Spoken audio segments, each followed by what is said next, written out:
Hello students, this is C A Yashoda Sharma from My Future Academy. Previous video में हमने देखा था what do you mean by democracy. हमने कुछ 5 पॉइंट्स देखे थे जिससे हमने ये डिफाइन किया था कि एक्चुअली डेमोक्रेसी क्या होती है और कौन सी कंट्रीज़ में डेमोक्रेसी नहीं फॉलो की जा रही, राइट। सो आज हम देखेंगे वाई डेमोक्रेसी, कि क्यों लोग डेमोक्रेसी बोलते हैं कि हाँ डेमोक्रेसी हमें लेनी चाहिए। कुछ हमारे पास पॉइंट्स ऐसे भी हैं जहाँ पर ये बोला जाता है कि नहीं डेमोक्रेसी नहीं लेनी चाहिए। तो हम दोनों पॉइंट्स को डिटेल में डिस्कस करेंगे। That is argument against democracy, मतलब जो लोग बोलते हैं कि डेमोक्रेसी नहीं होनी चाहिए, कि डेमोक्रेसी होने से कोई फ़ायदा नहीं होता। और नेक्स्ट हम देखेंगे कि क्यों डेमोक्रेसी होनी चाहिए। That is argument in favour of democracy, argument for democracy, right. So first point जहाँ पर ये बोला जाता है कि डेमोक्रेसी होने से कोई फ़ायदा नहीं होता, सो उसके फर्स्ट पॉइंट है it creates instability by changing leader frequently. ऐसा बोला जाता है कि इतना फ्रिक्वेंटली अगर हम हमारे लीडर को चेंज करते रहेंगे, दैट इज़ इंडिया में हर 5 साल में लीडर चेंज होता है। तो ऐसा कहा जाता है कि अगर सपोज 5 साल के लिए कोई लीडर आया, राइट, सो अब फाइनली वो अपनी जो भी पॉलिसीज़ वगैरह है वो इम्प्लीमेंट करेगा, लेकिन 5 साल बाद उसको हटा दिया जाएगा। मतलब कोई ज़रूरी नहीं है कि 5 साल बाद वो हट ही जाए या फिर 5 साल बाद वो वापस से हमारे प्राइम मिनिस्टर बने, राइट। सो ऐसा कोई ज़रूरी नहीं है। तो बोल रहे हैं कि इस तरीके से अगर इतना फ्रीक्वेंटली हमारे लीडर चेंज होते रहेंगे तो हमारी जो कंट्री है वहाँ पर एक इनस्टेबिलिटी क्रिएट होगी। इनस्टेबल मतलब कि लोग स्टेबल नहीं रहेंगे। कभी हो सकता है इकोनॉमी ऊपर जाए, कभी नीचे जाए, कभी पुअर लोगों के लिए अच्छा हो रहा है, कभी एग्रीकल्चर सेक्टर के लिए अच्छा हो रहा है, कभी इंडस्ट्री के लिए अच्छा हो रहा है। तो एक स्टेबल इकोनॉमी नहीं रहेगी। ऐसा बोला जाता है कि अगर डेमोक्रेसी रहेगी तो एक इकोनॉमी में स्टेबिलिटी नहीं रहेगी। Second, no scope of morality as democracy is all about political competition। बोल रहे हैं कि यहाँ पर इतना ज़्यादा कंपटीशन रहेगा डेमोक्रेसी में। क्यों कंपटीशन रहेगा? क्योंकि कोई एक लीडर हर साल नहीं रहेगा, राइट। लीडर्स चेंज होते रहेंगे। तो यहाँ पे आपस में इतना ज़्यादा कंपटीशन होगा कि कोई मॉरल वैल्यूज़ ही नहीं रहेगी, कोई मोरालिटी नहीं रहेगी। जैसे अगर अभी हम रीसेंट एग्जाम्पल ले, अभी का एग्जाम्पल ले तो कांग्रेस और बीजेपी। तो कांग्रेस और बीजेपी में इतना ज़्यादा कंपटीशन होता है कि वो लोग आपस एक दूसरे की पार्टी के बारे में कुछ भी बोलते हैं, एक दूसरे की पार्टी को नीचा दिखाने के लिए कुछ भी बोलते हैं, राइट। सो यहाँ पर बोला जा रहा है इस कंपटीशन के चक्कर में मॉरल वैल्यूज़ नहीं रहेंगे। Third, leads to delay as so many people needs to be consulted. यहाँ पर बोल रहे हैं कि डिले होगा, कोई भी डिसीजन लेने में डिले होगा। डिले मतलब देर लगेगी कोई भी डिसीजन लेने में। क्यों? क्योंकि एक डिसीजन को लेने के लिए बहुत सारे लोगों से कंसल्ट करना पड़ता है। पहले एक स्टेज पे कंसल्ट करना पड़ता है, वो उन्होंने अप्रूव किया तो फिर दूसरे स्टेज पे अप्रूवल लेना पड़ता है, फिर थर्ड स्टेज पे अप्रूवल लेना पड़ता है, फिर फाइनली प्रेसिडेंट के पास जाके अप्रूवल लेना पड़ता है। तो यहाँ पे बोल रहे हैं कि इतना ज़्यादा हमें कंसल्ट करना पड़ता है एक डिसीजन लेने के लिए, इसीलिए हर डिसीजन में यहाँ पर डिले होगा, देर लगेगी। Fourth, leads to bad decision. Why? Because leader do not know the best interest of people. यहाँ पर जो लीडर है, एक लीडर को नहीं पता कि लोगों के बेस्ट इंटरेस्ट के लिए क्या डिसीजन लेना चाहिए, right.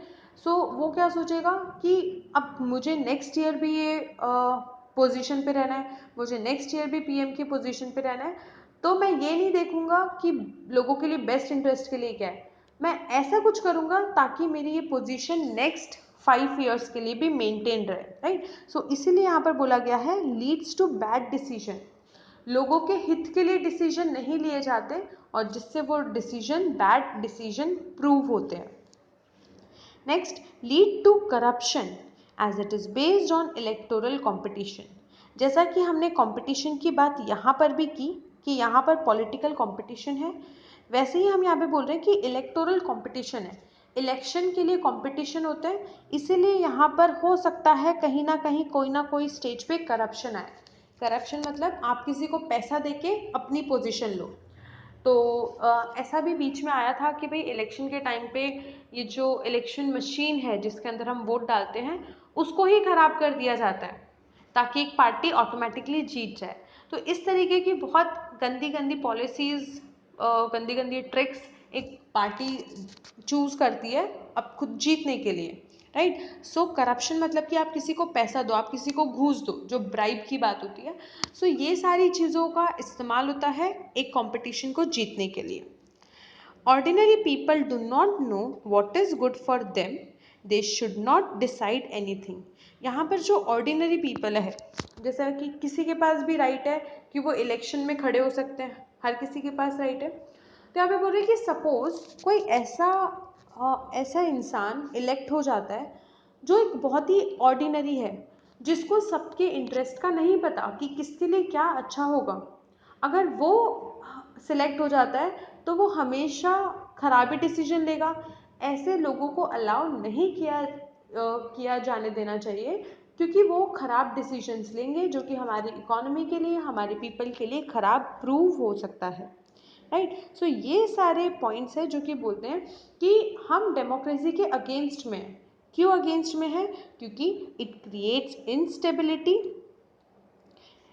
there is no scope of morality, leads to delay in decision, leads to bad decision, leads to corruption, and ordinary people do not know what is good for them and they should not decide anything. ये कुछ points हैं जिनकी वजह से बोला गया है कि democracy is not good for an economy.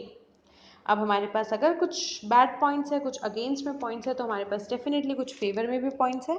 So first is more accountable form of government. More accountable form of government. देखो, अगर यहाँ पर कुछ लोग हैं जो बोलते हैं कि भाई हम डेमोक्रेसी के अगेंस्ट में, तो ऐसा नहीं बोला जाएगा कि डेमोक्रेसी आते ही सब कुछ सही हो जाएगा। अगर हम यहाँ पर फॉर में बात करें कि अगर हम कुछ अच्छे पॉइंट्स बताएं डेमोक्रेसी के, तो ऐसा नहीं हो सकता कि भाई आपकी इकोनॉमी इतनी ख़राब है, जहाँ पर पोवर्टी भी है, जहाँ पर करप्शन भी है, इतनी सारी ख़राब चीज़ें हैं, तो खाली एक फॉर्म ऑफ गवर्नमेंट आके उस सारी चीज़ों को ठीक नहीं कर सकती। लेकिन फिर भी ऐसा बोला जाता है कि बेस्ट फॉर्म ऑफ गवर्नमेंट जो है वो डेमोक्रेसी है, क्योंकि भले ही वो सारी चीज़ें ठीक ना कर पाए, लेकिन मोस्टली जो चीज़ें हैं वो डेमोक्रेसी ठीक कर सकती है, राइट। सो क्या पॉइंट्स है in favour of democracy? First, more accountable form of government. Accountable मतलब आज जो भी गवर्नमेंट डिसीजन लेती है उस डिसीजन के लिए गवर्नमेंट खुद अकाउंटेबल रहेगी। गवर्नमेंट किसी थर्ड पार्टी पे ब्लेम नहीं कर सकती। हम जो ऑर्डिनरी पीपल है जिसके लिए गवर्नमेंट डिसीजन लेती है, हम जाके गवर्नमेंट को ब्लेम कर सकते हैं कि अगर आज आपने ये डिसीजन लिया है तो वो हमारे लिए ख़राब डिसीजन प्रूव हुआ है। हम गवर्नमेंट को अकाउंटेबल ठहरा सकते हैं, हम उस गलती के लिए गवर्नमेंट को जिम्मेदार ठहरा सकते हैं। लेकिन वहीं अगर हम बाकी फॉर्म ऑफ गवर्नमेंट की बात करें, जैसे अगर हम मोनार्की की बात करें, जहाँ पर अगर हम डिक्टेटरशिप की बात करें, जहाँ पर एक ही रूलर होता है जो सबको रूल करता है, तो वहाँ पर वो अकाउंटेबल नहीं रहेगा। वो ये नहीं बोलेगा, जो डिक्टेटर है वो ये नहीं बोलेगा कि हाँ मेरी गलती हो गई, वो उस गलती को एक्सेप्ट नहीं करेंगे। लेकिन डेमोक्रेसी फॉर्म ऑफ गवर्नमेंट में पीपल गवर्नमेंट को अकाउंटेबल कर सकते हैं, गवर्नमेंट को ब्लेम कर सकते हैं कोई चीज़ के लिए, और गवर्नमेंट को उस गलती के लिए स्टेप लेने पड़ेंगे उस गलती को सुधारने के लिए, राइट। सो यहाँ पर जो डेमोक्रेसी है वो बहुत ही ज़्यादा अकाउंटेबल फॉर्म ऑफ गवर्नमेंट है। Second, improves quality of decision making.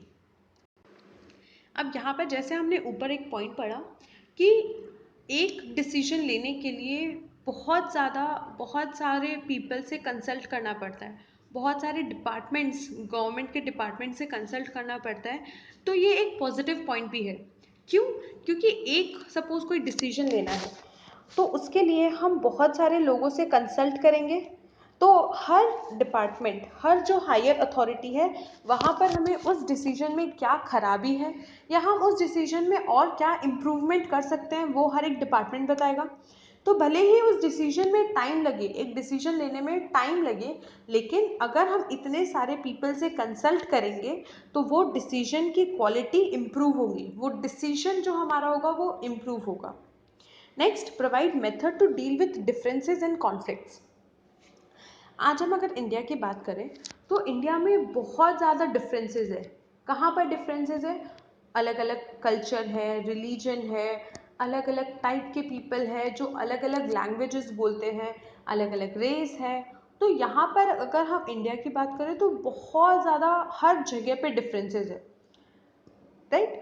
और अगर जहाँ पर डिफरेंस होंगे तो वहाँ पर कॉन्फ्लिक्ट्स होने के चांस उतने ही ज़्यादा बढ़ भी जाते हैं। तो ऐसे डिफरेंसेस के लिए, ऐसी इकोनॉमी के लिए, ऐसी कंट्री के लिए जहाँ पर एक इतने सारे डिफरेंसेस दिखते हैं, वहाँ पर डेमोक्रेसी सबसे अच्छी होती है। क्यों? क्योंकि डेमोक्रेसी हमें राइट देती है, हमें बहुत ज़्यादा फ्रीडम देती है। डेमोक्रेसी हमें देती है 1 पर्सन 1 वोट। तो इससे इक्वालिटी मेंटेन रहती है, लोगों के बीच में इक्वालिटी मेंटेन रहेगी। ऐसा नहीं होगा कि जो लोअर कास्ट है उनको कम इम्पोर्टेंस दी जाए, उनको बोला जाए नहीं आपके पास वोट करने का राइट नहीं है। जो अपर कास्ट है उनको ज़्यादा वोट करने का राइट दिया जाए, उनके वोट को ज़्यादा वैल्यू दी जाए। ऐसा यहाँ पर ऐसा डेमोक्रेसी में पॉसिबल नहीं है। इसीलिए ऐसी कंट्री जहाँ पर इतने डिफरेंसेस होते हैं वहाँ पर democracy form of government he best form of government होती है। Enhance dignity of citizen. Dignity मतलब एक तरीके से हम उनकी इज्जत बोल सकते हैं, रिस्पेक्ट। तो यहाँ पर डेमोक्रेसी के अंदर पुअर को भी वही राइट दिए जा रहे हैं, रिच को भी वही राइट दिए जा रहे हैं। जो ऐसे रिलीजन है जो जैसे schedule caste, schedule tribe, other backward classes, इनको भी बोला गया कि 1 पर्सन 1 वोट। तो इससे क्या हो रहा है, लोगों की डिग्निटी मेंटेन रहती है, लोगों की रिस्पेक्ट मेंटेन रहती है। क्यों? क्योंकि उनको कंट्री में वो ही रिस्पेक्ट दी जा रही है जो हायर क्लास को रिस्पेक्ट दी जा रही है बाय द गवर्नमेंट। गवर्नमेंट हर किसी को इक्वली ट्रीट कर रही है। इक्वल ट्रीट करने की वजह से यहाँ पर जो लोअर कैटेगरी के पीपल हैं, लोअर कैटेगरी के सिटीजन हैं, उनकी डिग्निटी मेंटेन्ड है। And the last is allow us to correct our own mistakes. Democracy में कोई भी प्रॉब्लम हिडन नहीं है। एक अलग डेमोक्रेसी में अलग स्पेस प्रोवाइड की जाती है डिस्कशन के लिए, और एक अलग रूम प्रोवाइड किया जाता है उस प्रॉब्लम को, जो मिस्टेक हुई है उसको करेक्ट करने के लिए। देखो, ऐसा कोई ज़रूरी नहीं है, ऐसा कहीं पर भी नहीं है कि कोई भी प्रॉब्लम या कोई भी मिस्टेक ना करे। आज कोई भी फॉर्म ऑफ गवर्नमेंट हो, वहाँ पर मिस्टेक होने के चांसेस 100% है। कोई भी गवर्नमेंट हो, 100% मिस्टेक्स होगी। लेकिन डेमोक्रेसी ही एक ऐसी गवर्नमेंट है जहाँ गवर्नमेंट को मौका दिया जाता है कि अगर आपसे कोई मिस्टेक हो गई है तो आप उस मिस्टेक को वापस सुधारो। किस तरीके से? जो भी आपने डिसीजन लिया है आप उसको ठीक करो, उसको रिवर्स करो, या फिर जिस पर्सन ने ये डिसीजन लिया है आप उसे गवर्नमेंट में से निकालो, राइट। तो ये जो सारी चीज़ें हैं वो गवर्नमेंट, ये डेमोक्रेसी फॉर्म ऑफ गवर्नमेंट को बेस्ट फॉर्म ऑफ गवर्नमेंट बनाती है, राइट। सो यहाँ पर ये हमारा अगेंस्ट और फॉर ऑफ डेमोक्रेसी कंप्लीट हो गया कि क्या ऐसे पॉइंट्स हैं जो कि बोलते हैं कि डेमोक्रेसी नहीं होनी चाहिए, लेकिन हमारे पास उससे ज़्यादा स्ट्रॉन्ग पॉइंट्स हैं जो कि ये बताते हैं कि democracy is the best form of government. एक एग्जाम्पल लेते हैं हम कि क्यों democracy best form of government है। छोटा सा एग्जाम्पल जो आपकी बुक्स में भी दिया है। 1958 टू 1961 में चाइना में एक फेमाइन आया था। फेमाइन मतलब जहाँ पर भूख के कारण लोग मर जाते हैं। तो वहाँ पर कम से कम 3 crore people died because of famine, because of hunger. At that time Indian economic condition was not good. जब चाइना में ये फेमाइन आया था उसी समय पर इंडिया की भी इकोनॉमिक हालत, इकोनॉमिक स्थिति अच्छी नहीं थी। Yet India did not have famine of the kind China had. फिर भी इकोनॉमिक कंडीशन खराब होने के कारण भी इंडिया ने कभी इस तरीके का फेमाइन नहीं देखा जिस तरीके का फेमाइन चाइना में आया था, जहाँ पर 3 करोड़ पीपल मर गए थे। क्यों? Because Indian government responded to food security. क्योंकि जब भी फूड से रिलेटेड कोई भी इंडिया को दिक्कत हुई है, वहाँ पर इंडियन गवर्नमेंट आई है और उन्होंने फूड प्रोवाइड किया है सारे पीपल को। अब भले ही वहाँ पर फाइनेंशियल प्रॉब्लम हो या ना हो, गवर्नमेंट ने ऐसी प्रॉब्लम्स को हमेशा रिकवर किया है। If China too had multi party system so many people may not have died. अगर चाइना के पास भी मल्टी पार्टी सिस्टम होता जहाँ पर कंपटीशन होता है, जहाँ पर अलग अलग पार्टी फॉर्म हो सकती है, अगर चाइना के पास मल्टी पार्टी सिस्टम होता तो एटलीस्ट 3 करोड़ पीपल वहाँ पर डाइड नहीं हुए होते। राइट, सो यहाँ पर ये हमारा हो गया for and against for democracy.